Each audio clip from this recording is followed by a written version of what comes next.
અરવલ્લીના ધનસુરાની ખડોલ ગ્રામ પંચાયતના રામાપીર કંપા ગામે 25 વર્ષ જૂની જર્જરિત પાણીની ઓવરહેડ ટાંકી નવી બનાવવામાં.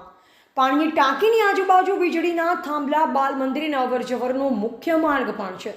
પાણીની ટાંકી ક્યારે ધરાશાયી થઈ જાય તે કોઈ નક્કી નથી, તો જાનહાનિ થાય તો તેના માટે જવાબદાર કોણ? અરવલ્લી જિલ્લાના ગ્રામીણ વિસ્તારોમાં આજે પણ મૂળભૂત સમસ્યાઓ માટે નાગરિકોને વારંવાર વહીવટી તંત્રને રજૂઆતો કરવી પડી રહી છે.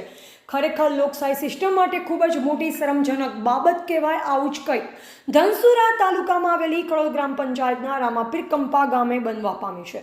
રામાપીર કંપા ગામના નાગરિકોએ જણાવ્યા મુજબ રામાપીર કંપા ગામને પાણી પુરવઠો પૂરો પાડતી ઓવરહેડ ટાંકી બનાવ્યાને 25 વર્ષ જેટલો લાંબો સમય વીતી ગયો હોવાથી આજના સમયે આ ઓવરહેડ ટાંકી જર્જરિત હાલતમાં થઈ ગઈ છે. આ ટાંકામાં હવે પાણી ટકતું નથી, જેથી નાગરિકોએ ખડોલ ગ્રામ પંચાયતમાં રજૂઆત કરતા ગ્રામ પંચાયત સત્તાવાળાઓ દ્વારા પણ આ ટાંકી નોન યુઝ કરી તેને ઉતારી લેતા તેના સ્થાને નવો ઓવરહેડ ટાંકો રામાપીર કંપા માટે મંજૂર કરવામાં આવે તે મતલબનો ઠરાવ પસાર વહીવટી તંત્રને મોકલી આપવામાં આવ્યો છે.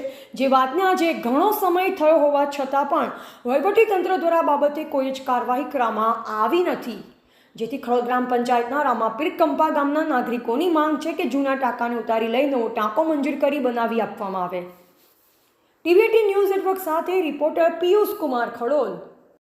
રામાપીર કંપાની અંદર વર્ષો જૂની ઓવરહેડ ટાંકી આવેલી છે, જે બહુ પુરાણી થઈ ગઈ છે અને તિરાડો પડી અને એનું પ્લાસ્ટર પણ ખૂટી ગયું છે. એકાદ બે વખત રિપેર કરી છતાં પણ એ જ હાલ છે.